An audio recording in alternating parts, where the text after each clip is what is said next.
Let's जी पर आपका फिर से स्वागत है आपके पर्सनल एआई ट्यूटर के साथ। मैं हूं गौरव और मेरे साथ हैं स्वाति। आज हम क्लास 7 साइंस यानी सीबीएसई क्लास 7 के chapter electricity circuits and there components को समझेंगे। नोटबुक हो तो पास रख लो, लेकिन तुम इसे आराम से सुनकर भी रिवाइज कर सकते हो। एक क्लासरूम मोमेंट इमेजिन करो। टॉर्च का स्विच दबाया, लेकिन लैम्प ग्लो नहीं हुआ। तुरंत हम कहते हैं बैटरी खराब होगी। पर क्या यही एक पॉसिबल रीजन है? आज हम इसी तरह क्वेश्चंस पूछते हुए समझेंगे कि सर्किट कब कंप्लीट होता है, स्विच क्या करता है, एलईडी किस डायरेक्शन में ग्लो करती है और कौन से मटेरियल्स करंट को पास होने देते हैं। हम पहले इलेक्ट्रिसिटी के एवरी यूजेस और उसके सोर्सेज देखेंगे, फिर टॉर्च लाइट से इलेक्ट्रिक सेल, बैटरी और लैंप तक आएंगे। उसके बाद simple circuit, switch, circuit diagrams, conductors, insulators और सेफ्टी पर फोकस करेंगे। हर सेक्शन में तुम प्रिडिक्शन करोगे, क्योंकि साइंस में सिर्फ रिजल्ट नहीं, रिजल्ट का रीजन भी इंपॉर्टेंट होता है। तो नोटबुक में एक हेडिंग लिखो, electricity, circuits and there components. उसके नीचे 3 क्वेश्चंस लिख दो। इलेक्ट्रिसिटी आती कहाँ से है, लैम्प ग्लो क्यों करता है, और सर्किट में कोई गैप हो तो क्या होगा। एपिसोड के दौरान अपने आंसर्स अपडेट करते रहना। 1 सेकंड रुककर सोचो, फिर आगे सुनो। चैप्टर की शुरुआत निहाल और उसके क्लासमेट्स की स्कूल ट्रिप से होती है। वे भाखड़ा नंगल डैम के हाइड्रो इलेक्ट्रिक पावर हाउस को देखने जा रहे हैं, जहां फॉलिंग वाटर की फोर्स से इलेक्ट्रिसिटी जनरेट होती है। ये ओपनिंग हमें बताती है कि इलेक्ट्रिसिटी केवल घर के स्विच तक सीमित नहीं है, इसके पीछे नेचुरल एनर्जी सोर्सेज भी काम करते हैं। निहाल की ग्रुप असाइनमेंट थी इलेक्ट्रिसिटी के यूजेस पर प्रेजेंटेशन बनाना। बच्चों ने पहले घर, फिर स्कूल, नेबरहुड और सिटी ऑब्जर्व की। उनकी लिस्ट बढ़ती ही गई। यहाँ चैप्टर का एक अच्छा लर्निंग मेथड है। अपने सराउंडिंग्स को ध्यान से देखो और कैटेगरीज बनाओ। रटने के बजाय ऑब्जर्वेशन से एग्जाम्पल्स कलेक्ट करो। यूजर्स को entertainment, communication, others, lighting, cooking, transportation और हीटिंग एंड कूलिंग के हेडिंग्स में रखा गया। एंटरटेनमेंट में टेलीविजन और रेडियो है, कम्युनिकेशन में मोबाइल फोन और इंटरनेट, लाइटिंग में होम्स, ऑफिसेज, स्ट्रीट्स, मार्केट्स और फैक्ट्रीज आते हैं। कुकिंग में electric kettle, mixer grinder, toaster, oven और माइक्रोवेव जैसे डिवाइसेस हैं। ट्रांसपोर्टेशन कैटेगरी में ट्रेन, बस, कार, स्कूटर, लिफ्ट और एस्केलेटर दिए गए हैं। हीटिंग एंड कूलिंग में fan, room heater, immersion rod, geyser, refrigerator और एयर कंडीशनर आते हैं। अब तुम्हारा चैलेंज है कि हर हेडिंग में 1 या 2 और यूजेस सोचो। एक सही आंसर वही है जो कैटेगरी से लॉजिकली जुड़ता हो। इलेक्ट्रिसिटी कई वेज से जनरेट की जा सकती है। विंडमिल्स विंड एनर्जी का यूज करते हैं। सोलर पैनल्स सन की एनर्जी कैप्चर करते हैं। फॉलिंग वाटर से हाइड्रो इलेक्ट्रिसिटी जनरेट होती है। नेचुरल गैस और कोल का यूज भी इलेक्ट्रिसिटी बनाने में किया जाता है। फिर इलेक्ट्रिक सप्लाई वायर्स के थ्रू होम्स और फैक्ट्रीज तक पहुंचती है। यहाँ एक सटल पॉइंट है।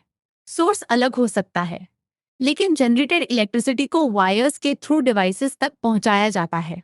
चैप्टर बाद में हमें पोर्टेबल सोर्स पर फोकस कराता है, क्योंकि स्कूल एक्सपेरिमेंट के लिए वॉल सॉकेट सेफ नहीं है। इसलिए लार्ज सप्लाई और बैटरी बेस्ड पोर्टेबल सप्लाई को मिक्स मत करना। अब तक फर्स्ट मेजर आइडिया क्लियर है। इलेक्ट्रिसिटी के सोर्सेस अनेक हैं और यूजेस हमारे डेली लाइफ में बहुत व्यापक हैं। एग्जाम पॉइंट ऑफ व्यू से सोर्स और यूज को अलग हेडिंग्स में लिखना यूजफुल रहेगा। अगर क्वेश्चन इलेक्ट्रिसिटी के एप्लीकेशंस पूछे तो केवल अप्लायंसेस की रैंडम लिस्ट मत दो, फंक्शन बेस्ड कैटेगरीज बनाओ। अब चलो टॉर्च लाइट की तरफ। टॉर्च एक कॉमन डिवाइस है जो पोर्टेबल सोर्स ऑफ इलेक्ट्रिसिटी यानी सेल्स या बैटरी का यूज करती है। स्विच को एक पोजीशन में स्लाइड करने पर लैम्प ग्लो करता है और दूसरी पोजीशन में नहीं। यही सिंपल ऑब्जर्वेशन हमें सर्किट के हिडन पाथ के बारे में सोचने पर मजबूर करती है। टॉर्च खोलने पर अंदर 2 या उससे अधिक इलेक्ट्रिक सेल्स मिल सकते हैं। अब क्वेश्चन, लैम्प सिर्फ एक स्विच पोजीशन में ही क्यों ग्लो करता है? क्या स्विच लाइट पैदा करता है? नहीं, स्विच सोर्स नहीं है। वह केवल सर्किट को कंप्लीट या ब्रेक करता है। इस डिस्टिंक्शन को एग्जाम में बहुत केयरफुली लिखना। टॉर्च का ऑब्जर्वेशन हमें 3 कंपोनेंट्स दिखाता है, सेल्स, लैंप और स्विच। इनके बीच कनेक्शंस होते हैं। जब कनेक्शन ऐसा होता है कि करंट के लिए पूरा पाथ बन जाए, लैंप ग्लो करता है। जब पाथ में गैप हो, लैम्प ग्लो नहीं करता। अभी हमने करंट की डिटेल डेफिनेशन नहीं जोड़ी, बस कंप्लीट पाथ का आइडिया पकड़ो। एक छोटा प्रेडिक्शन करो। अगर टॉर्च की सेल्स निकालकर एक सेल को उल्टी डायरेक्शन में लगा दें, तो क्या लैंप हर बार ग्लो करेगा? तुरंत आंसर मत सुनो। सोचो कि सेल्स में टर्मिनल्स होते हैं और उनका ऑर्डर मैटर करता है। यही ऑब्जर्वेशन हमें बैटरी की डेफिनेशन तक ले जाएगी। इलेक्ट्रिक सेल एक portable source of electrical energy है। हर सेल के 2 टर्मिनल्स होते हैं, एक पॉजिटिव टर्मिनल और दूसरा नेगेटिव टर्मिनल। सेल पर पॉजिटिव और नेगेटिव साइंस मार्क्ड होते हैं। मेटल कैप पॉजिटिव टर्मिनल होता है, जबकि flat metal disc negative terminal होता है। डेफिनेशन लिखते समय पोर्टेबल सोर्स और 2 टर्मिनल्स कीवर्ड्स याद रखो। अब बैटरी को समझो। जब 2 और मोर सेल्स कनेक्ट किए जाते हैं तो उस कॉम्बिनेशन को बैटरी कहते हैं। टॉर्च में लैंप तभी ग्लो करता है जब सेल सही ऑर्डर में हो। सामान्य अरेंजमेंट में एक सेल का पॉजिटिव टर्मिनल अगले सेल के नेगेटिव टर्मिनल से कनेक्ट होता है। यानी सिर्फ सेल्स की संख्या नहीं, कनेक्शन डायरेक्शन भी इम्पोर्टेंट है। 2 और मोर सेल्स कनेक्ट करने से सर्किट को लॉन्गर टाइम तक एनर्जी मिल सकती है और अधिक एनर्जी भी मिल सकती है। चैप्टर यह भी बताता है कि डेली लैंग्वेज में सिंगल सेल को भी बैटरी कहा जा सकता है, जैसे मोबाइल फोन की बैटरी। लेकिन स्कूल डेफिनेशन में बैटरी का मतलब जनरली सेल्स का कॉम्बिनेशन समझना कन्वीनियंट है। एक सेकंड पॉज करके बताओ, सेल और बैटरी में क्या डिफरेंस लिखोगे? सेल एक पोर्टेबल इलेक्ट्रिकल एनर्जी सोर्स है और उसके पॉजिटिव तथा नेगेटिव टर्मिनल्स होते हैं। बैटरी 2 और मोर सेल्स का कॉम्बिनेशन है, जहां सेल्स प्रॉपर ऑर्डर में जुड़े होते हैं। अगर तुम्हारा आंसर इन पॉइंट्स को कवर करता है तो कॉन्सेप्ट सही डायरेक्शन में है। बैटरी कंपार्टमेंट में सेल्स कभी साइड बाय साइड भी दिखते हैं। तब अंदर थिक वायर या मेटल स्ट्रिप एक सेल के पॉजिटिव टर्मिनल को अगले सेल के नेगेटिव टर्मिनल से जोड़ती है। कंपार्टमेंट में बने पॉजिटिव और नेगेटिव सिंबल्स प्लेसमेंट गाइड करते हैं, इसलिए सिंबल्स देखकर सेल्स लगाना चाहिए, केवल शेप देखकर नहीं। कॉमन मिस्टेक यह है कि स्टूडेंट बैटरी को इलेक्ट्रिसिटी का एक अलग मिस्टीरियस ऑब्जेक्ट मान लेता है। बैटरी भी सेल से बनी पोर्टेबल सोर्स है। दूसरा मिस्टेक है पॉजिटिव और नेगेटिव टर्मिनल्स को इग्नोर करना। एग्जाम में अगर अरेंजमेंट पूछा जाए तो साफ लिखो कि वन सेल का पॉजिटिव टर्मिनल नेक्स्ट सेल के नेगेटिव टर्मिनल से जुड़ता है। अब लैंप के 2 फॉर्म्स समझते हैं। इनकैंडेसेंट लैंप में ग्लास बल्ब के अंदर एक थिन वायर होता है, जिसे फिलामेंट कहते हैं। करंट पास होने पर फिलामेंट हॉट होकर ग्लो करता है और लाइट प्रोड्यूस करता है। फिलामेंट 2 थिकर वायर से सपोर्टेड होता है, जो लैंप के 2 टर्मिनल से कनेक्टेड होते हैं। इनकैंडेसेंट लैंप ऑब्जर्व करते समय ग्लास बल्ब के बीच थिन ग्लोइंग वायर दिखाई दे सकती है, लेकिन हर टॉर्च में ऐसा लैंप नहीं होता। आजकल कई टॉर्चेस में एलईडी लैंप यूज होती है। इसलिए अगर कोई स्टूडेंट कहे कि हर लैंप में फिलामेंट होता है तो वह स्टेटमेंट गलत होगी। एलईडी में फिलामेंट नहीं होता। एलईडी का पूरा नाम लाइट एमिटिंग डायोड है। एलईडी के भी 2 टर्मिनल्स होते हैं। लॉन्गर वायर पॉजिटिव टर्मिनल से जुड़ी होती है और शॉर्टर वायर नेगेटिव टर्मिनल से। एलईडी में करंट केवल 1 डायरेक्शन में पास करता है, इसलिए बैटरी से जोड़ते समय पोलैरिटी सही रखना जरूरी है। अब एक्टिव रिकॉल। इनकैंडेसेंट लैंप को ग्लो करने के लिए कौन सा पार्ट हॉट और ग्लो होता है? फिलामेंट। एलईडी में फिलामेंट क्यों नहीं ढूंढना चाहिए? क्योंकि एलईडी में फिलामेंट होता ही नहीं। एलईडी की लॉन्गर वायर किस टर्मिनल को शो करती है? पॉजिटिव। इन 3 आंसर्स को बिना देखे बोलो। इनकैंडेसेंट लैंप में उसके दोनों टर्मिनल्स में से कोई भी पॉजिटिव या नेगेटिव सेल टर्मिनल से कनेक्ट हो सकता है। लैंप तब ग्लो करेगा जब सर्किट कंप्लीट हो और करंट फिलामेंट से पास करे। एलईडी अलग है, क्योंकि उसमें करंट 1 डायरेक्शन में ही पास करता है। यह कंपैरिजन कॉमनली टेस्टेड है, इसलिए टेबल या 2 पॉइंट आंसर बनाकर रिवाइज करो। अगर इनकैंडेसेंट लैंप का फिलामेंट टूट जाए तो लैंप फ्यूज कहलाता है और ग्लो नहीं करेगा। यह सर्किट का पाथ फिलामेंट के टूटने से इंटरप्ट हो जाता है। इसलिए फॉल्टी लैंप का एक पॉसिबल रीजन ब्रोकन फिलामेंट है। लेकिन किसी सर्किट में लैंप ना ग्लो करे तो केवल लैंप को ब्लेम मत करो, कनेक्शंस और सेल भी चेक करने होंगे। अब हम लैंप को सेल से कनेक्ट करके सिंपल इलेक्ट्रिकल सर्किट समझेंगे। सेल होल्डर, लैंप होल्डर और वायर्स यूज किए जा सकते हैं। वायर्स के एंड्स पर प्लास्टिक कवरिंग हटाकर मेटल पार्ट एक्सपोज किया जाता है, ताकि प्रॉपर इलेक्ट्रिकल कांटेक्ट बन सके। यह ऑब्जर्वेशन सर्किट बनाने की प्रैक्टिकल रिक्वायरमेंट समझाती है। एक्टिविटी में पहले प्रिडिक्शन करना है और फिर ऑब्जर्वेशन। अलग अलग अरेंजमेंट्स में लैंप और सेल कनेक्ट करके प्रेडिक्ट करो कि लैंप ग्लो करेगा या नहीं। चैप्टर में कुछ अरेंजमेंट्स में लैंप ग्लो करता है और बाकी में नहीं। साइंस प्रोसेस यही है, पहले रीजन बेस्ड प्रिडिक्शन, फिर एक्चुअल ऑब्जर्वेशन, फिर डिफरेंस का कारण। लैम्प तब ग्लो करता है जब लैम्प का वन टर्मिनल सेल के वन टर्मिनल से जुड़ा हो और लैम्प का दूसरा टर्मिनल सेल के दूसरे टर्मिनल से। इससे इलेक्ट्रिक करंट के फ्लो के लिए कंप्लीट पाथ बनता है।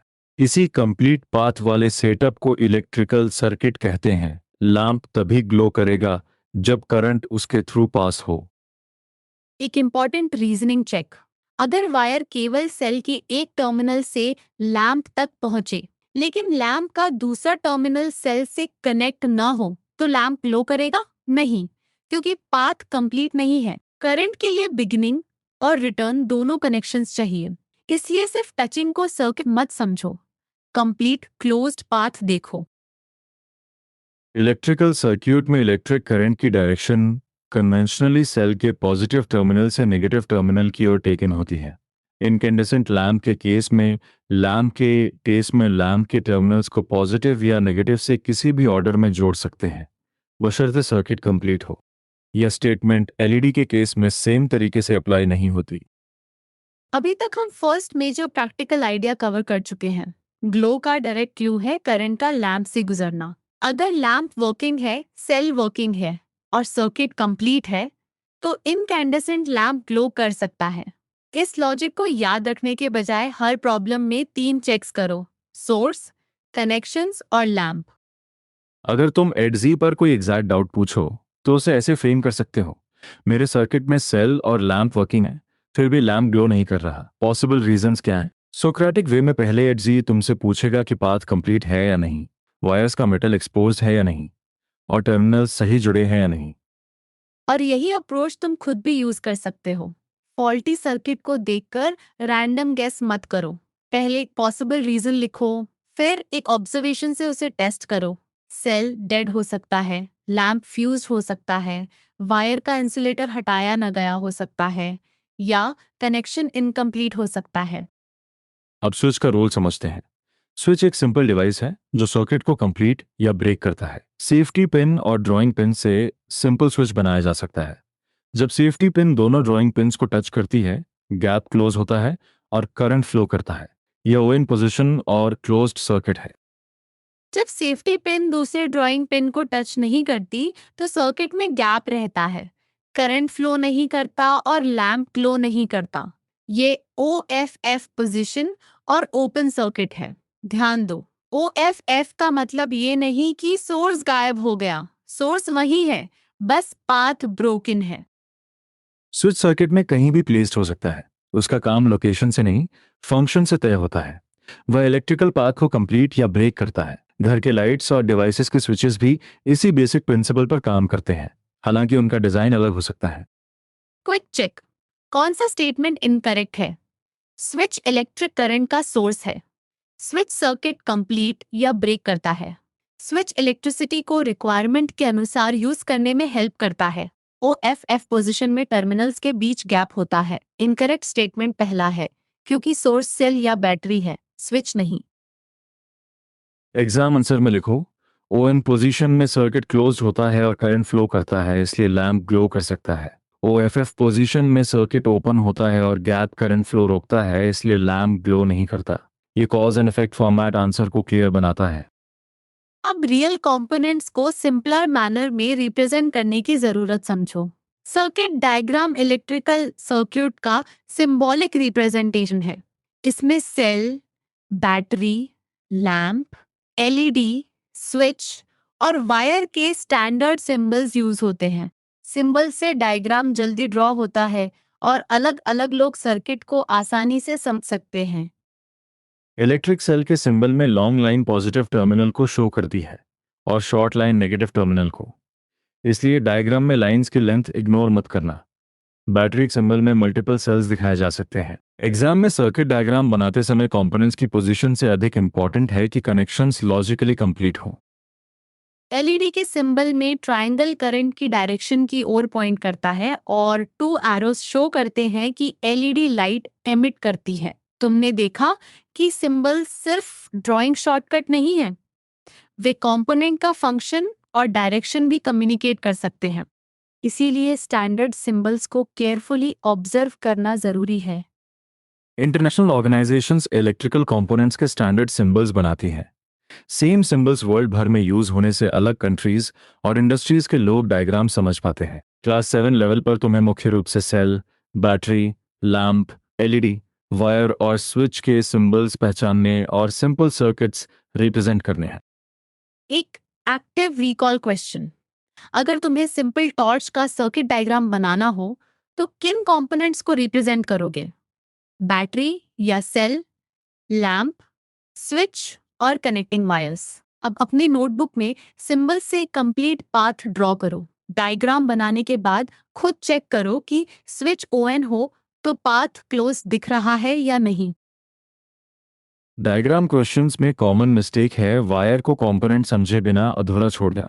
वायर को हर रिक्वायर्ड टर्मिनल तक कनेक्ट करना है। दूसरी मिस्टेक है सेल के पॉजिटिव और नेगेटिव सिंबल्स उलट देना। तीसरी मिस्टेक है स्विच की ON और OFF पोजीशन को डिस्टिंग्विश न करना।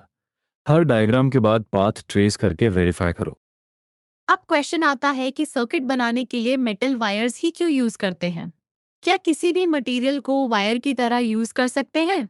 इसका आंसर जानने के लिए कंडक्शन टेस्टर बनाया जाता है। टेस्टर में सेल और लैंप होते हैं और ऑब्जेक्ट को वायर्स के 2 फ्री एंड्स के बीच कनेक्ट किया जाता है।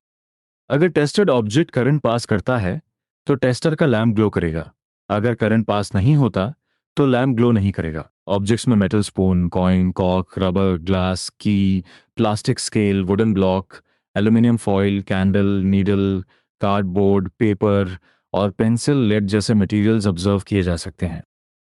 जिन मटेरियल से इलेक्ट्रिक करंट इजीली पास होता है उन्हें गुड कंडक्टर्स या कंडक्टर्स ऑफ इलेक्ट्रिसिटी कहते हैं।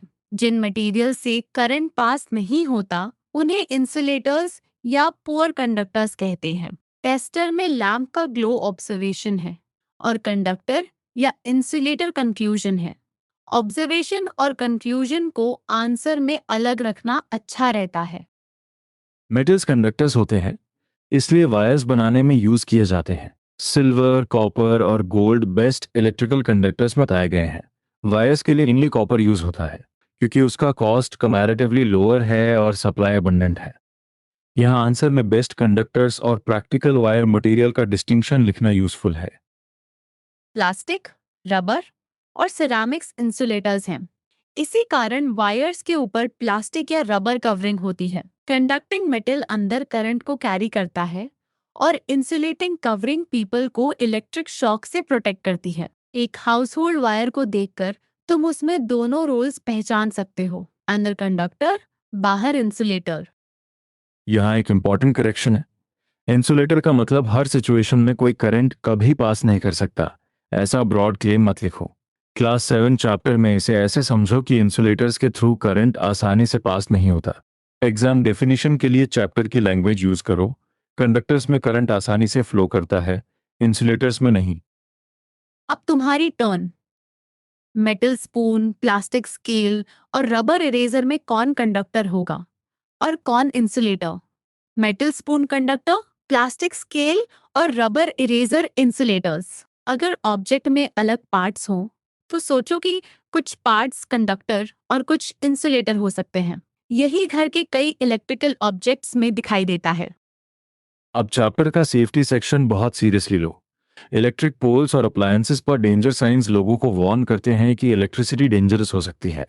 हाउस होल्ड पावर सप्लाई के साथ एक्सपेरिमेंट्स कभी मत करो। पोर्टेबल जनरेटर्स भी डेंजरस हो सकते हैं। स्कूल एक्सपेरिमेंट्स के लिए केवल बैटरीज या सेल्स यूज करने चाहिए। सेफ्टी रूल्स याद रखने के लिए अपने सराउंडिंग्स इमेजिन करो। वेट हैंड से स्विचेस या प्लग्स टच नहीं करने हैं।